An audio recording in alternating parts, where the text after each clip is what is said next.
The other thing to talk about is Michael Thomas, and a bit of a hamstring injury is what Dennis Allen called it Sunday after practice.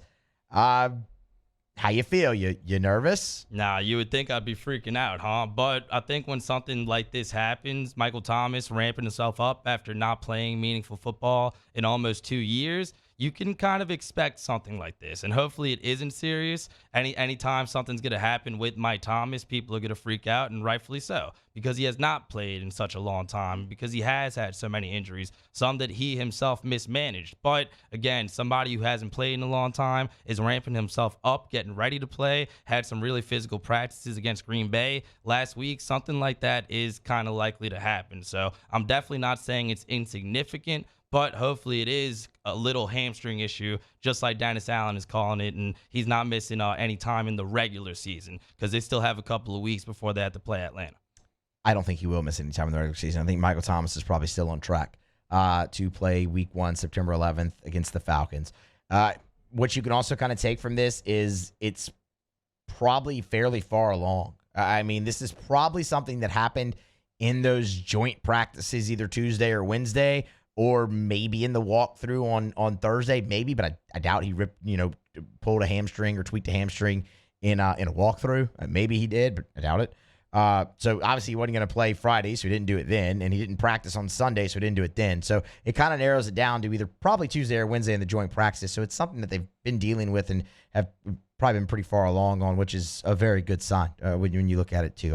No, it's not anything that I would be overly concerned about right now, because you do still have 2 weeks left, and he's not the only one that has a little nagging injury right now. There's a lot of them in camp right now. Dennis Allen said as much today when asked about the laundry list of guys who missed practice today. He said, well, part of it is you've reached that point in camp where you just have nicks and bruises, and you'd rather have them just sit instead of, sit and get better and work to being 100% than go out there and possibly exacerbate it. So I think Michael Thomas falls into that category. At the end of the day, I don't think it's a huge deal, but I do kind of wish it would be a perfect world situation where Jameis and Michael Thomas specifically could just both get some more reps together, because those guys have not played very much meaningful football together at all. And throughout training camp, they've had to deal with Jameis's nagging injury. They've had to deal with Mike's nagging injury. And eventually, I don't think it will be too big of a deal, but I do think you will see little moments throughout the season where they're off by just a second, or they miscommunicated just a little bit. And by the end, it'll be more fine-tuned, but